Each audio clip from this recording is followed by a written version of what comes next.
Direct selling के जब हमारे इवेंट होते हैं तो जो एमसी रहते हैं उनको कभी ये बोलने का जरूरत नहीं पड़ता कि एक्साइटमेंट थोड़ा बढ़ा दीजिए, तालियां बजा दीजिए।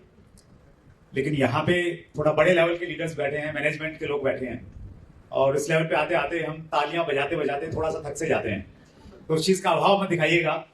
डायरेक्ट सेलिंग इंडस्ट्री उत्साह के लिए जानी जाती है, तो आइए एक बार उत्साह के साथ में आज के प्रोग्राम की स्टार्ट करते हैं। बहुत बहुत धन्यवाद।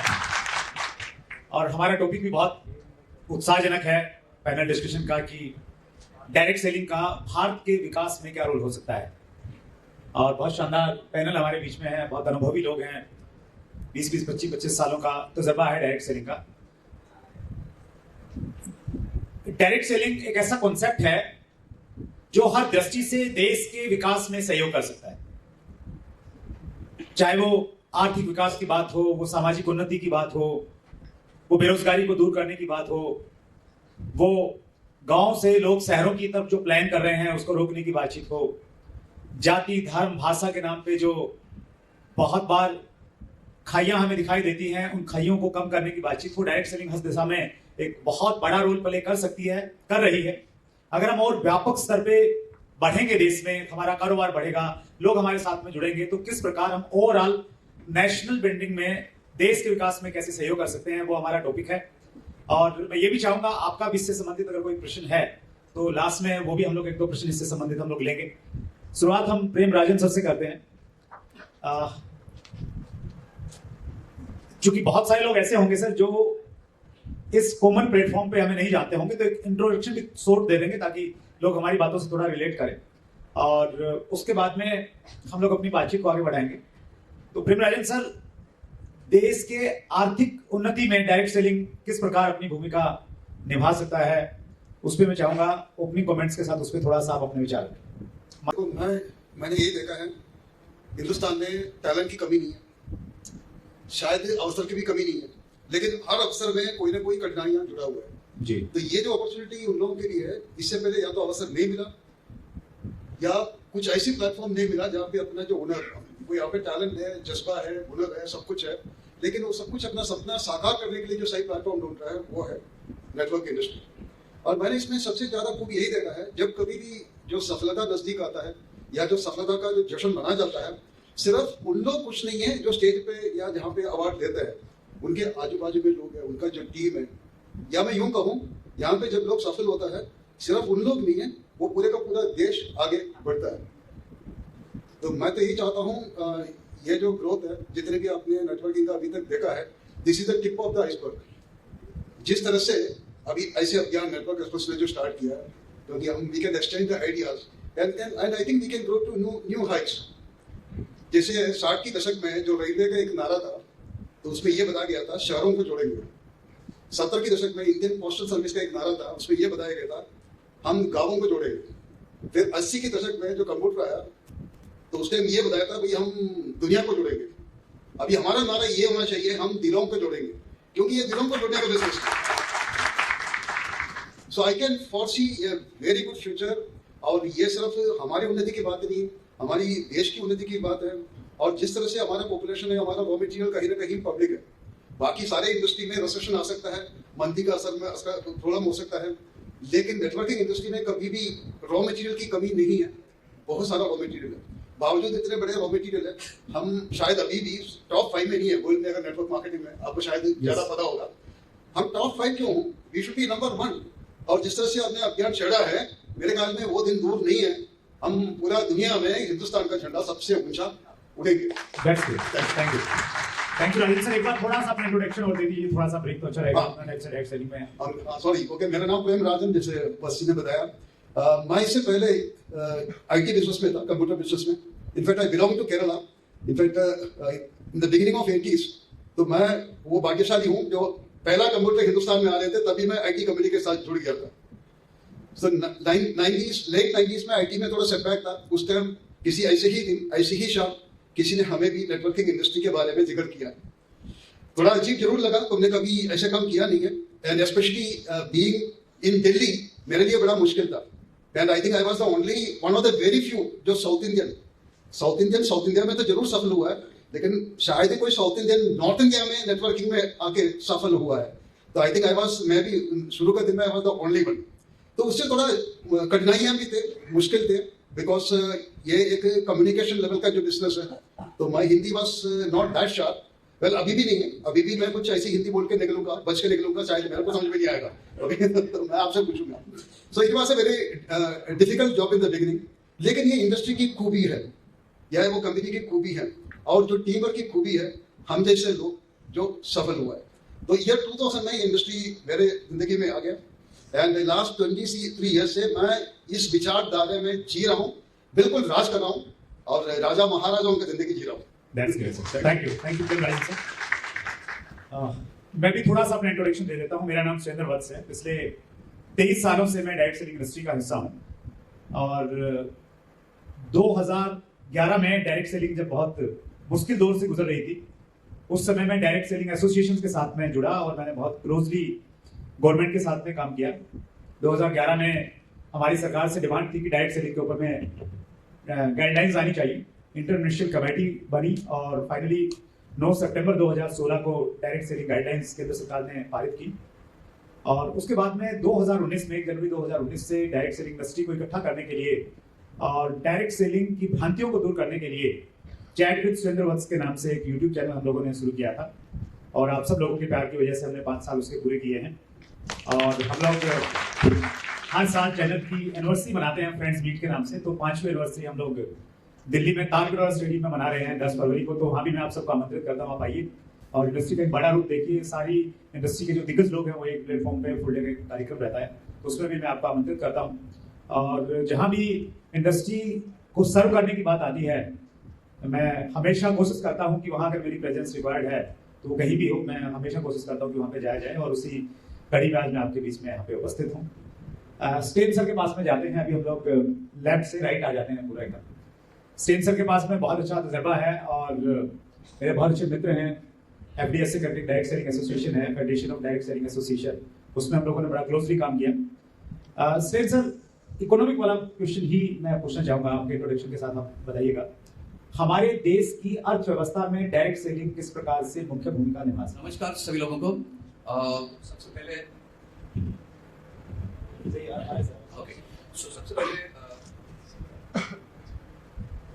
इस प्रोग्राम का जो आयोजन किया है नेटवर्क एक्सप्रेस के जो सूत्रधार हैं सभी फाउंडर्स हैं, लेकिन खास करके जो सुभाष जी और श्रीराम जी हैं उनके लिए मैं धन्यवाद देना चाहता हूं, क्योंकि हम लोग कंपनियों के बहुत सारे प्रोग्राम्स करते रहते हैं, लेकिन इंडस्ट्री के लिए ये जो प्रोग्राम आयोजन किया है इसके लिए बहुत बहुत धन्यवाद। और जैसे सुरेंद्र वत्स जी ने ऑलरेडी अपने इंट्रोडक्शन में कहा कि उनके साथ इस पैनल डिस्कशन में शामिल होना भी एक सौभाग्य है, क्योंकि हम सभी लोग हमारे निजी जिंदगी के लिए बहुत सारे अचीवमेंट करने के लिए कोशिश करते हैं, लेकिन एक समय आता है जब भी आप give back to the society या इंडस्ट्री के लिए देते हैं। और उन टाइप के लोगों में से एक हैं सुरेंद्र वत्स जी। उन्होंने इंडस्ट्री के लिए अपनी आर्थिक या इंडिविजुअल प्रोग्रेस करने के साथ साथ इंडस्ट्री के लिए गिव बैक करने के लिए उन्होंने काफी प्रयास किया है। और FDS से हो या जब RTI आया था उसके जरिए गवर्नमेंट के अलग अलग मिनिस्ट्रीज में जाके किस मिनिस्ट्री सही है डायरेक्ट सेलिंग इंडस्ट्री को रेगुलेट करने के लिए, ये उन्होंने काफी प्रयास किया है। मैं चाहता हूँ कि एक बार जोरदार तालियों से उनका हम लोग धन्यवाद दे दें। मेरा नाम स्टैन सेरावो है और मैं मुंबई से हूँ। हालांकि मैं साउथ इंडियन हूँ, लेकिन मैं यहाँ पैदा हुआ हूँ। और 99 में मैं प्रिंट मीडिया इंडस्ट्री में हुआ करता था, एंड वहाँ मुझे डायरेक्ट सेलिंग इंडस्ट्री की एक्सीडेंटली परिचय हुई। तो पहले 10 साल एज अ डिस्ट्रीब्यूटर मैंने काम किया, और उसके बाद में as a CEO, as a author, trainer, consultant मैंने इस इंडस्ट्री में काम किया। और आज right now I am a business coach to a couple of actively working companies. So आज का टॉपिक काफी ऑब्वियस टॉपिक है, लेकिन एक चीज में इंडिया थोड़ा सा लैग कर रहा है या थोड़ा सा पीछे है, और वो है हैप्पीनेस इंडेक्स। तो डायरेक्ट सेलिंग इंडस्ट्री के लोग इस हैप्पीनेस इंडेक्स को ही काफी कंट्रीब्यूट कर रहे हैं। वो मतलब अचीवमेंट हुआ, रैंक हुआ, पैसा आ गया तो एक्साइटेड तो रहते ही हैं, लेकिन नहीं भी हुआ तो भी एक्साइटेड रहते हैं ये सोच के कि भाई आगे आने वाला है हमारा रैंक। सो एक चीज जो आपका सवाल है कि आर्थिक प्रगति के लिए हम सभी लोगों को ये पता है, हम लोग अपने अपने बिजनेस ट्रेनिंग में तो लोगों को बताते ही हैं कि गवर्नमेंट के एक्सचेकर में जो GST के जरिए, जो TDS के जरिए जो कंट्रीब्यूशन डायरेक्ट सेलिंग इंडस्ट्री करती है, आई थिंक गवर्नमेंट ने अभी उसको नोटिस किया है। It's a significant amount of money that the industry is contributing.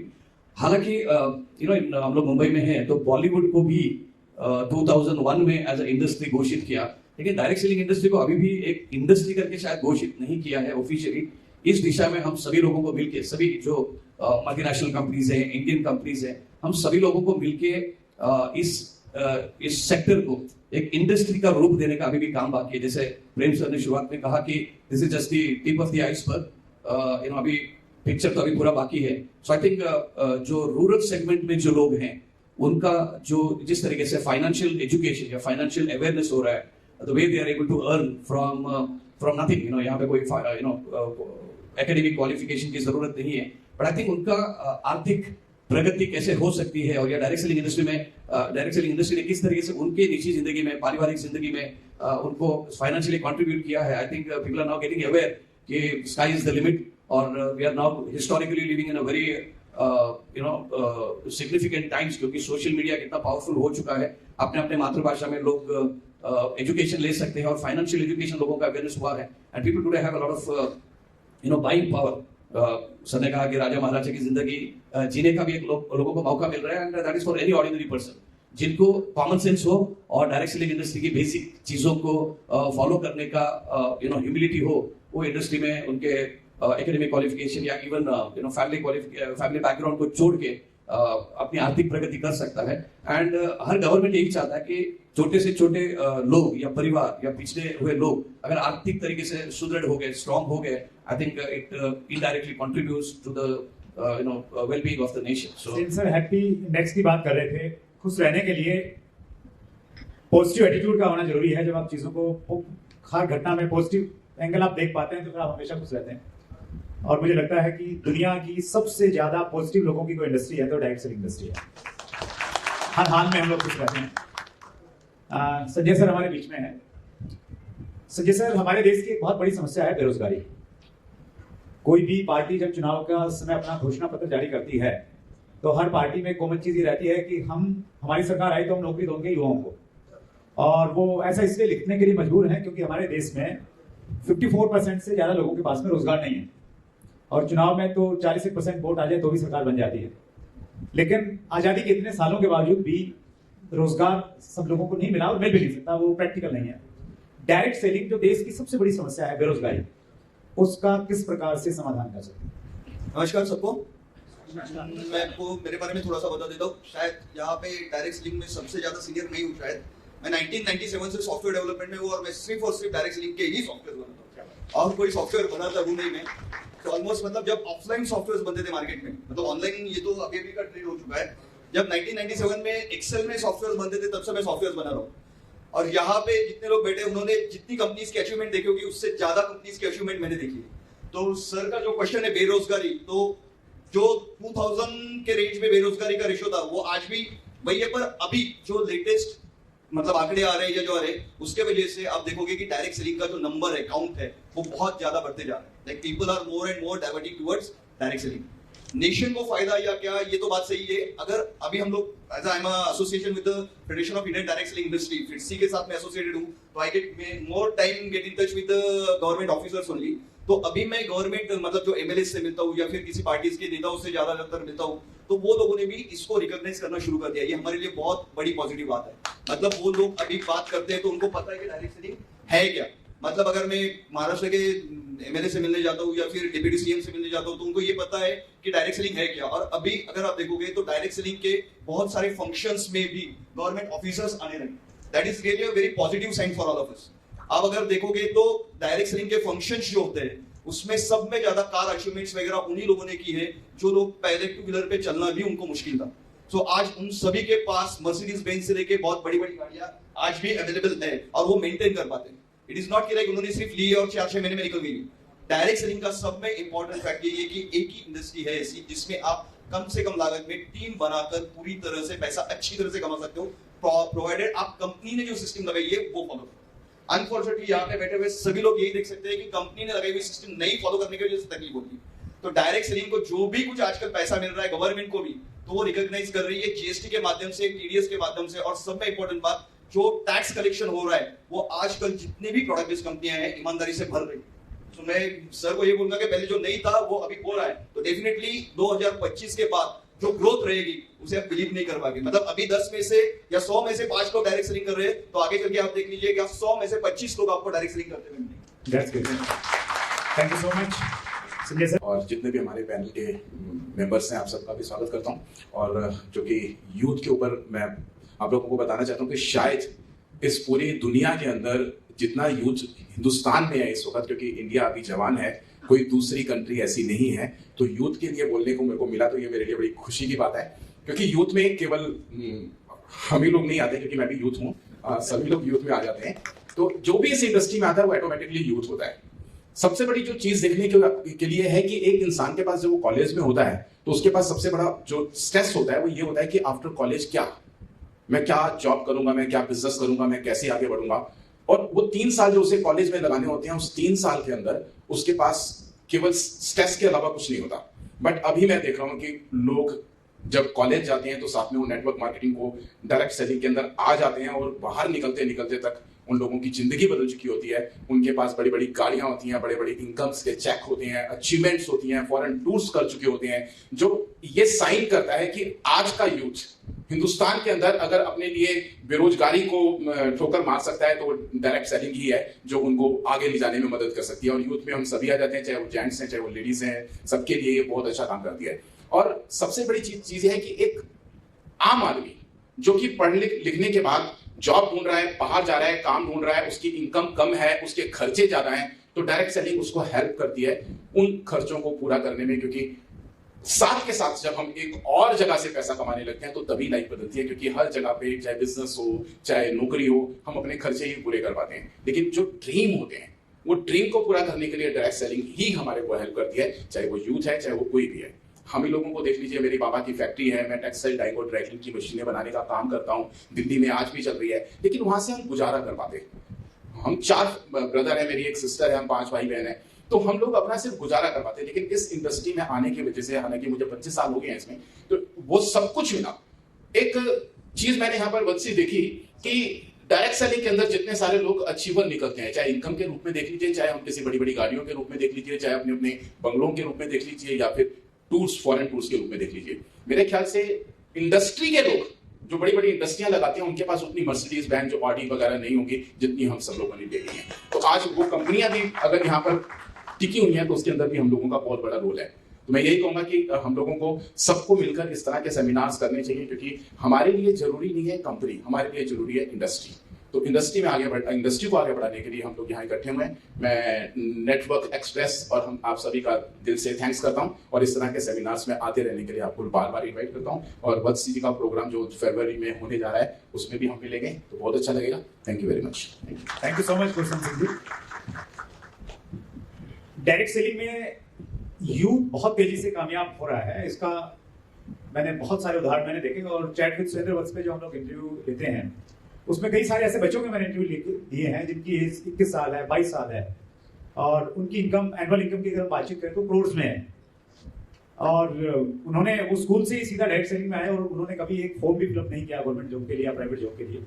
तो इस प्रकार के हालांकि बहुत सारे उदाहरण नहीं है, लेकिन संभावना ये है कि बहुत सारे उदाहरण इस प्रकार के खड़े किए जा सकते हैं। वत्सल, एक बात और बोलना चाहूंगा। एक हमारे साथ एक यूथ कुछ हैं, उनका एक डायलॉग चलता है कि अगर आप कॉलेज लाइफ में नेटवर्किंग डायरेक्ट सेलिंग में आ गए तो आपको दाढ़ी से पहले गाड़ी मिल जाएगी। दाढ़ी से पहले गाड़ी मिल जाएगी। हमारे बीच में प्रेम कुमार जी हैं, बहुत बड़ा नाम है डायरेक्ट सेलिंग के, बहुत बड़े अचीवर हैं, और बहुत ग्राउंड लेवल से प्रेम सर ने काम करके बहुत बड़ा मुकाम इंडस्ट्री में हासिल किया है। प्रेम सर, चूंकि आपका नेटवर्क लगभग हर राज्य में है, हमारे देश की एक बड़ी समस्या ये है, बड़ी समस्याओं में से एक है कि गांव के लोग शहरों की तरफ पलायन कर रहे हैं, और शहरों की जनसंख्या लगातार बढ़ती जा रही है, और उसी का परिणाम ये है कि ट्रैफिक बढ़ रहा है, पोल्यूशन बढ़ रहा है, स्वच्छ पानी नहीं मिल पा रहा है, तो बहुत सारी चीजें हो रही हैं। डायरेक्ट सेलिंग की खूबसूरती ये है कि इसको करने के लिए आपको शहर में आने की जरूरत नहीं है। गाँव में रह के, धानी में रह के आप डायरेक्ट सेलिंग का अपना नेटवर्क बिल्ड कर सकते हैं। तो उस दिशा में प्रेम सर डायरेक्ट सेलिंग किस प्रकार से और बड़ा काम कर सकती है, और ओवरऑल आपको क्या लगता है कि नेशन बिल्डिंग में किस प्रकार से बड़ा योगदान होगा? थैंक यू सुरेंद्र जी। मैं अपना परिचय दे दूं। नाम प्रेम कुमार, और पिछले करीबन 11 साल से इस इंडस्ट्री के साथ जुड़ा हुआ हूं। जैसे हमारे प्रेमराजन जी ने कहा राजाओं की जिंदगी, यस, डायरेक्ट सेलिंग इंडस्ट्री राजा बना देती है पहले दिन से ही, क्योंकि इस इंडस्ट्री में जब आदमी आता है तो किसी न किसी को देख के मोटिवेट होता है और सपनों को बुन लेता है और धीरे धीरे वो राजाओं की तरफ चल देता है। तो 11 साल के अंदर मैंने हर एक वो अचीवमेंट पाई है जो एक आम आदमी अपनी ज़िंदगी में चाहता है। इस इंडस्ट्री के बारे में जिसने मुझे बताया, मेरे को पहले विश्वास नहीं था कि इस इंडस्ट्री में ऐसा भी कुछ हो सकता है, क्योंकि 11,000 रुपये की नौकरी करने वाला व्यक्ति जो है करोड़ों रुपए साल की इनकम, और मर्सिडीज और BMW तो सपने में भी नहीं आता है 11,000 रुपये की नौकरी करने वाले की, लेकिन इस इंडस्ट्री ने वो सारी चीज़ें मुझे इस इंडस्ट्री ने दिया। बस साहब ने कहा कि जब भी इलेक्शन आता है ना, तो कोई भी पार्टी हो वो एक ही एजेंडा लेके चलती है, रोजगार। और ये हकीकत है हमारे हिंदुस्तान के अंदर कि रोजगार सबसे ज़्यादा जरूरी है, लेकिन कोई भी गवर्नमेंट आ जाए वो हर एक व्यक्ति को रोजगार नहीं दे सकती है, चाहे वो कितना भी पढ़ा लिखा हो, चाहे वो कितना भी टैलेंटेड हो। जैसे हमारे राजन जी ने कहा कि टैलेंट की कमी नहीं है, यस, टैलेंट की कमी नहीं है हमारे हिंदुस्तान में, बट हर टैलेंटेड व्यक्ति के पास उसके टैलेंट के हिसाब से नौकरी नहीं है, उसके हिसाब से उसके पास इनकम नहीं है। लेकिन ये इंडस्ट्री जो है, आपके पास टैलेंट है या नहीं है, वो हर एक व्यक्ति के लिए है जिसके पास टैलेंट है और जिसके पास टैलेंट नहीं भी है। बस डिपेंड करता है कि आपका जज्बा क्या है, आप अपनी जिंदगी से चाहते क्या है। गांव से हैं, शहर से हैं, ये मैटर नहीं करता है। शहर में भी आके आज आदमी अपने सपनों को पूरा नहीं कर रहा है, वो दाल रोटी चला रहा है। लेकिन ये इंडस्ट्री आपको, आपके गांव में से हैं आप, किसी छोटे शहर से हैं, वहां पे भी रह के इस इंडस्ट्री के साथ आप जुड़ के आप अपने सपनों को पूरा कर सकते हैं। बतौर शर्त है कि आपको विश्वास करना पड़ेगा। एक समय था जिस समय लोग गवर्नमेंट जॉब पे विश्वास नहीं करते थे, जॉब के लिए लोगों को पकड़ के ले जाया जाता था, और एक आज का टाइम है कि लोग लाइन लगाते हैं। एक MBA किया हुआ व्यक्ति, ग्रेजुएट किया हुआ व्यक्ति जो है प्यून के लिए फॉर्म भरता है, और यहाँ पे आपने क्या किया है ये मैटर नहीं करता, आपके सपने क्या है ये मैटर करता है, और लोगों ने वो सारे सपनों को यहाँ पे पूरा किया है। मैं जब बस साहब के चैनल पे मुझे आने का मौका मिला तो बस साहब ने वहाँ पे मेरे से एक सवाल पूछा था कि प्रेम जी आपकी इनकम क्या है। मैंने कहा सर इनकम वो है जो मैंने कभी अपने सपने में भी नहीं देखा था और ना मेरे किसी पूरे खानदान में किसी ने सोचा था। ये पावर देती है ये इंडस्ट्री कि आपके हर एक वो सपनों को पूरा करने का, चाहे वो गांव से हैं, चाहे आप शहर से हैं। और ये इंडस्ट्री वो इंडस्ट्री है जिस इंडस्ट्री को कभी भी खत्म नहीं किया जा सकता है, क्योंकि इस इंडस्ट्री में हमारे यहाँ पे एक व्यक्ति है, वो कहते हैं कि नहाने से और खाने से पैसा आता है तो किसी का क्या जाता है। और ये हकीकत है कि अगर धरती पे व्यक्ति है तो वो नहाएगा और खाएगा और पैसा कमाएगा, तो कभी भी कोई भी प्रॉब्लम आ जाए, कोई भी सिचुएशन आ जाए, ये इंडस्ट्री खत्म नहीं होने वाली है। थैंक यू प्रेम जी, बहुत बहुत धन्यवाद। फाइनल कमेंट्स लेते हैं, प्रेम सर से ही स्टार्ट करते हैं एक बार। फाइनल कमेंट सर, सब्जेक्ट यही है हमारा कि देश के विकास में डायरेक्ट सेलिंग कैसे योगदान दे सकती है। जैसे प्रेम जी ने भी बताया टैलेंट की कमी नहीं है, लेकिन क्या है यहाँ पे हम में से कई लोग जो लोगों को रोजगार नहीं मिल रहा, इसके ऊपर चर्चा तो जरूर हुआ है। लेकिन अभी पीछे एक मीटिंग में मैं गया था तो कोई मेरे से काफी नौजवान थे, वो कहते मिस्टर राजन आप ये बताओ अनएम्प्लॉयमेंट से ज्यादा कोई समस्या है क्या, रोजगार ना मिलने से ज्यादा कोई समस्या हो सकता है। शायद हमें से भी कई लोगों को उनका जवाब नहीं है, लेकिन there is another grey area rather the worst area. Unemployment से ज्यादा है अंडर एम्प्लॉयमेंट। मतलब आज के डेट में हिंदुस्तान में कुछ ऐसी समस्या आ गया, बड़े बड़े डिग्री लेके, MBA करके, पोस्ट ग्रेजुएट डिग्री लेके लोग कॉल सेंटर में काम करता है। मतलब जहाँ पे आपका क्वालिफिकेशन 10वीं काफी है, लोग 10वीं करके कोई IEL के 6 महीने का जो कोर्स करके कॉल सेंटर में भर्ती हो सकता है, वहीं पे MBA और बाकी सारे इवन यहाँ तक PhD थे। So that is worse. जो अनएम्प्लॉयड है, जो यूथ है, वो तलाश ही कर सकता है, वो अपनी पापा मम्मी का मदद कर सकता है, घर का काम कर सकता है, कुछ और हैंडल कर सकता है। लेकिन सबसे वर्स्ट हो रहा है अभी ये समस्या खुल के बाहर नहीं आया, लेकिन अगर अभी तक ये नेटवर्किंग अगर गांव शहर नहीं जाता, अगले 2 साल में अनएम्प्लॉयमेंट से ज्यादा क्रिटिकल अंडर एम्प्लॉयमेंट होगा, क्योंकि अंडर एम्प्लॉयमेंट वाला ज्यादा फ्रस्ट्रेट होता है। तो अब देश की तरक्की की बात करता है, I think networking industry they can play a very important role directly and indirectly. मैं इनडायरेक्टली सर इसलिए बोल रहा हूँ, सिर्फ जो लीडर्स या जो टीम जो कमा रहा है सिर्फ वही सफल नहीं हो रहा, इंडस्ट्री से जुड़ा हुआ बाकी बहुत कुछ है। अगर कोई ऑफिस कंपनी अगर इंडिया में आता है, उनका जगह जगह ऑफिस है, स्टाफ है, उसका इंफ्रास्ट्रक्चर है, उसका गोडाउन है, एंड उससे जुड़े लोग कम से कम मेरे ख्याल में if you take a percentage 1/4, मतलब अगर जैसे अगर फॉर एग्जांपल अगर अस्यूम दैट अगर 1 करोड़ हो सकता है, 1 करोड़ लोग इसमें अगर कमा रहे हैं इंडिया में, कम से कम 25 लाख लोगों का जो संख्या है इनडायरेक्टली तो है। So I think when you talk about the nation's economy, we will play a very important role, significant role. वो इसलिए भी क्योंकि ये आखिरी इंडस्ट्री शायद ब्लैक मनी को खत्म कर सकता है. यहाँ पे कोई ऐसी लेन देन नहीं है जो ब्लैक मनी में होगा, सब कुछ व्हाइट है. सो ऑल टैक्स पेयर्स है, ऑल आर ऑनेस्ट. तो आप जिन कंपनी के साथ जुड़ा हुआ है वो कंपनी के साथ साथ आपको अपनी देश के प्रति भी कुछ वो थिंकिंग आपको उस लेवल में होता है. जैसे मैंने आपको लास्ट टाइम में बताया, तो जब कभी भी अगर कोई भी अगर सफल होता है, सिर्फ उन गिने चुने लोग नहीं है, पूरे का पूरा देश आगे बढ़ सकता है और आर्थिक व्यवस्था उसी हिसाब से आगे जा सकता है. Thank you sir, thank you so much sir. Fast एक आपकी तरफ से कमेंट्स स्टेन सर. मैं इस टॉपिक के ऊपर थोड़ा सा मेरी राय ऐसा देना चाहता हूँ. सभी लोगों ने ESPN चैनल देखा है, तो E stands for employment. Employment कोई अभी क्लीशे नहीं रहा, इट्स रियलिटी, हकीकत है. एवरी ईयर जितने ग्रेजुएट्स आते हैं, अंडर ग्रेजुएट्स आते हैं, जॉब मार्केट में आते हैं, उतने जॉब्स है नहीं है. तो डायरेक्ट सेलिंग इंडस्ट्री ना केवल डायरेक्ट पर रेवेन्यू जनरेशन करने की अपॉर्चुनिटी लोगों को देती है थ्रू इनडायरेक्ट एम्प्लॉयमेंट. और जैसे बहुत सारे एलाइड सर्विसेज है, हमारे संजय जी है, सॉफ्टवेयर बनाते हैं, तो मैन्युफैक्चरिंग, ट्रांसपोर्टेशन, एविएशन इंडस्ट्री और मतलब बहुत सारे सेक्टर्स में हमारा कंट्रीब्यूशन जाता है. सो that is creation of employment. S is direct sellers एक ऐसा व्यक्ति होता है जो बहुत ज्यादा स्किलफुल होता है. गवर्नमेंट का भी वेलफेयर स्कीम है स्किल डेवलपमेंट, तो यहाँ पर हम लोग स्किल डेवलपमेंट करते हैं. जो लोग माइक में या 1-on-1 नहीं बोल सकते थे, यहाँ पे आके माइक हाथ में मिलेगा तो छोड़ते नहीं है. तो इतना पब्लिक स्पीकिंग, कम्युनिकेशन का स्किल डेवलपमेंट हुआ है. That is very essential for a healthy nation. So I think communication, public speaking, organising skills, ये सभी स्किल डेवलपमेंट जितना डायरेक्ट सेलिंग इंडस्ट्री में होता है, कोई भी इंडस्ट्री ना BPO और कॉल सेंटर में इतना ट्रेनिंग देता है. वो इंडस्ट्री बिजनेस रिलेटेड ट्रेनिंग देता है, लेकिन यहाँ पर पर्सनैलिटी, पूरी जिंदगी, आपके ड्रीम्स, एस्पिरेशंस क्या है, वो सभी स्किल्स डेवलपमेंट यहाँ पे होते हैं. P stands for passion.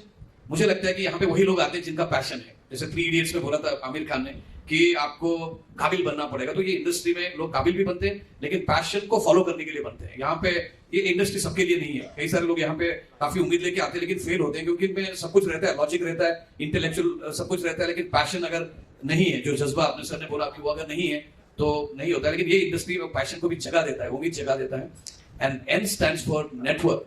जिस तरीके से हम लोग सोशली नेटवर्क कर पाते हैं, ट्रैवल कर पाते हैं, जो लोगों ने फ्लाइट जमीन से ऐसे देखा उड़ते हुए, अभी वो फ्लाइट में उड़ रहे हैं, विदेशों में जा रहे हैं, स्टैंप पे पासपोर्ट में स्टैंप लगा रहे हैं इमिग्रेशन की. सो ऐसी जो चीजें हैं, असाधारण चीजें हैं, ये इंडस्ट्री कर पाती है. And we can create a wonderful network. And आज का जो ये जो इवेंट है, this is very very essential for safeguarding the industry. क्योंकि अगर हम लोग एकजुट नहीं होते हैं, कंपनीज हम लोग सभी की अच्छी ही कंपनी है, हर एक का मिशन अच्छा है, प्रोडक्ट्स अच्छा है, कॉम्पनसेशन प्लान अच्छा है. But I think coming together and celebrating the success of this industry is very very essential. So ये काम इस ऑर्गेनाइजेशन ने किया है, नेटवर्क एक्सप्रेस ने, और आप सभी लोगों ने पार्टिसिपेट करके किया है. So this kind of healthy dialogue, debates should be there in the industry so that we can intellectually also influence the society. So thank you so much.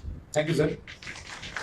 Direct selling के पॉजिटिव पहलू तो बहुत सारे हम discuss कर ही रहे हैं, लेकिन डायरेक्ट सेलिंग का एक कहीं ना कहीं कॉन्सेप्ट का नेगेटिव वैल्यू नहीं है, लेकिन बहुत सारी कंपनियां हमारे देश में अनएथिकल प्रैक्टिस करते हैं. हमारा पहला डिस्कशन का सब्जेक्ट बहुत इंपॉर्टेंट है, जिसको लेकर पर्सनली मैं बहुत उत्साहित हूँ. लेकिन संजय सर, आप उसका सही जवाब दे पाएंगे, क्योंकि सबसे पहली कंपनियां आपके पास ही आती हैं और आंकड़े बताते हैं कि देश में लाखों कंपनियां अब तक रजिस्टर्ड हुई हैं डायरेक्ट सेलिंग के नाम पे. लेकिन आज अगर आप अच्छी डायरेक्ट सेलिंग कंपनियों की बात करेंगे तो आप उंगलियों पे गिन सकते हैं, उनको इतनी कम संख्या है. तो क्या वो इश्यूज आते हैं कि लोग कंपनी शुरू करते हैं तो ये सोच के ही करते हैं कि मैंने कंपनी चलानी है, उसके पीछे मोटो ये भी हो सकता है, बहुत जल्दी पैसा भी बनाना है, ये भी हो सकता है. तो क्या मोटो रहता है जिसकी वजह से कंपनियां बंद होती हैं? बहुत संक्षेप में आपको इनपुट चाहिए. ये बहुत इंपॉर्टेंट सवाल है एक्चुअली, और मैं डे टू डे लाइफ में भी इसको फेस करता हूँ. बहुत बार ये होता है कि कोई networker just because of personal कुछ अहंकार की वजह से या कुछ वो खुद की कंपनी, मतलब जो कंपनी में काम कर रहा है वो छोड़ के कंपनी चालू करना चाहता है. आप सब लोग जानते हो कि किसी को डॉक्टर बनना है तो उसको पहले डिग्री लेनी पड़ती है.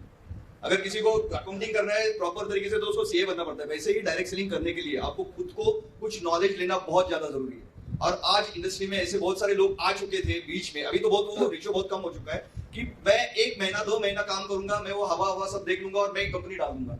सो बेसिकली सब में बड़ा पहला प्रॉब्लम होता है अनअवेयरनेस के. एग्जैक्ट एजुकेशन ही नहीं है वो आदमी को कि उसने कंपनी क्यों शुरू करनी है. एक तो समय बड़ा कि 4 लोग बैठते हैं और डिसाइड करते हैं कंपनी शुरू करनी, नॉलेज कुछ नहीं होता है. सेकंड सब में इंपॉर्टेंट बात फाइनेंशियल कैलकुलेशन, जहां पे मेजर कंपनियां आज फ्लॉप हो चुकी है कि आज 100 रुपए आपके पास आ रहा है, 100 में से डिस्ट्रीब्यूशन कितना हो रहा है, प्रोडक्ट को कितना पैसा जा रहा है और एक्चुअल आपके एक्सपेंसेस को कितना पैसा जा रहा है, ये किसी के पास कैलकुलेशन नहीं है. Second thing, lack of finance. मतलब मैं कुछ 10-20 हजार रुपए इकट्ठा कर लूं, सॉफ्टवेयर बना दूं और कंपनी चालू कर दूं, ये कंपनी नहीं होती। आप कोई भी बिजनेस करना चाहो बड़े लेवल पर, नेटवर्किंग करना एक अलग बात है और कंपनी चलाना एक अलग बात है। जब भी आप कंपनी चलाने की कोशिश करते हो तो आपको पीछे बैकग्राउंड में आपकी टीम लगती है, और वो टीम सिर्फ सॉफ्टवेयर नहीं होता या सिर्फ प्रोडक्ट सप्लायर नहीं होता है, उसके पीछे कुछ एथिकल लोग भी आपके साथ चाहिए जो आपके साथ पिलर बन के खड़े रहे। अनफॉर्चुनेटली वो बहुत लैक हो जाता है इंडस्ट्री में। सो इंडस्ट्री में सक्सेसफुल बनने के लिए इंपॉर्टेंट चीजें क्या होती है, एक आपका बिजनेस प्लान, जो कंपनसेशन प्लान है वो प्रॉपर रियलिटी से मैच करने वाला हो। सेकंड थिंग, आपके पास जो जुड़े हुए लोग हैं वो एथिकल होने चाहिए, जो एटलीस्ट इनिशियल फ्रंट में हो। नीचे वालों को आप कंट्रोल नहीं कर सकते हो, पर इनिशियल फेज में जो भी आपके साथ लोग जुड़े हुए वो फाइनेंस को समझने वाले हो कि बाबा हाँ ये इतना पैसा आ रहा है और इतना पैसा जाना चाहिए। और सब में इंपॉर्टेंट उसको पेशेंस चाहिए। जो भी कंपनी डालना चाहते हैं उसमें पेशेंस चाहिए, 3 साल मिनिमम ये इंडस्ट्री में रुकने के लिए। आपने देखा होगा मेजर कंपनी का फ्लॉप जो मतलब जो कंपनियां बंद होती है, मैक्सिमम 3 महीने के अंदर कंपनियां बंद होने का रेशियो ज्यादा है, जस्ट बिकॉज ऑफ उनमें ये अवेयरनेस है नहीं। तो आई विल रिक्वेस्ट कि कोई भी कंपनी आप भी देखते हो तो उसमें ये देखो कि फाइनेंशियल कैलकुलेशंस वो कंपनी के कैसे है, प्रॉपर तरीके से वो दे रहा है, प्रोडक्ट जो दे रहे हैं वो यूजर के लिए यूजफुल है या नहीं है। बेसिकली फोर्सफुल जो डंपिंग होता है प्रोडक्ट का वो नहीं होना चाहिए। और डायरेक्ट सेलिंग में वो सब में बड़ा इंपॉर्टेंट रूल अभी डाला गया है कि आप फोर्सफुली किसी को प्रोडक्ट नहीं बेच सकते हो। और सब में इंपॉर्टेंट बात, आपको उसमें बायबैक पॉलिसी भी दी हुई है, 30 डेज की बायबैक पॉलिसी। तो ये सारे जो रूल्स एंड रेगुलेशंस आए, डेफिनेटली अभी इंडस्ट्री में ड्रॉप आउट रेशियो जो है वो सब में कम होने लगा है because of these rules and regulations. तो रिक्वेस्ट कि आप जब भी कोई आपसे भी बात करता है तो उसको कंपनी के प्रॉपर पॉजिटिव पॉइंट्स, उसके फाइनेंशियल कैलकुलेशंस बताओ जिससे कि आपकी ग्रोथ हो। सेकंड सिर्फ और एक ही पॉइंट में आपको गांव के रिलेटेड से या बोलना चाहूंगा कि अभी मेरे पास जितना डेटा है वो बहुत काफी अच्छा डेटा है जो मेरे सॉफ्टवेयर में जो आता है। तो मैंने अभी देखा है कि पहले जितने भी फंक्शंस होते थे कंपनीज के वो सारे सिटी लेवल पे होते थे, पर अभी जो मतलब फंक्शंस होने लगे वो गांव लेवल पर भी होने लगे। These are just sign कि लाइक अभी अपना नेटवर्क मार्केटिंग का जो बिजनेस है वो गांव लेवल तक अच्छी तरह से पहुंच चुका है। So thank you sir. Gulshan ji, आपके क्विक कमेंट्स, फाइनल कमेंट्स। देखिए, फीमेल्स के लिए इंडस्ट्री कितनी अच्छी है कि रोटी पकाने के साथ रोटी कमाने का मौका भी देती है, राइट। और दूसरा, जितने भी लोग हैं जो इनकम की कमी की वजह से क्राइम में चले जाते हैं, उनको यहाँ से वापस लाने का मौका देती है, क्योंकि उनको पैसों के लिए तड़फने की जरूरत नहीं पड़ती, क्राइम करने की जरूरत नहीं पड़ती। ये एक ऐसी इंडस्ट्री है और हम सबको इस इंडस्ट्री से मोहब्बत करनी चाहिए। हमें सबको इस इंडस्ट्री के लिए अपना, जो हमने पसीना तो बहाया है, लेकिन पसीने के साथ साथ हमारे को यहाँ पर अपने एफर्ट्स और डालने पड़ेंगे ताकि हम इस इंडस्ट्री को उस ऊंचाइयों तक ले जा सके। क्योंकि बस अब अगर हम बात करते हैं डायरेक्ट सेलिंग की, तो अमेरिका के अंदर जब इसकी शुरुआत हुई थी तो गाँव तक प्रोडक्ट पहुंचाने के लिए कोई सोर्स नहीं होता था, इसीलिए डायरेक्ट सेलिंग आई थी। और आज हिंदुस्तान से बड़ी कंट्री और इतनी ज्यादा जनसंख्या कहीं और नहीं है। अगर हम सब लोग मिलकर ईमानदारी से भेदभाव मिटाकर इस इंडस्ट्री को प्यार करेंगे तो शायद हिंदुस्तान वर्ल्ड के अंदर नंबर 1 पर बिल्कुल होगा। Thank you sir. Prem sir, आपके फाइनल कमेंट्स। इस इंडस्ट्री के अंदर जो मैंने देखा है कि जो प्रॉब्लम आती है कि बहुत सारी कंपनियां आती हैं, बहुत सारी कंपनियां चली जाती हैं, बहुत सारे लीडर इधर से उधर मूव करते रहते हैं। उसके पीछे रीज़न जो है हम जैसे लोग ही होते हैं।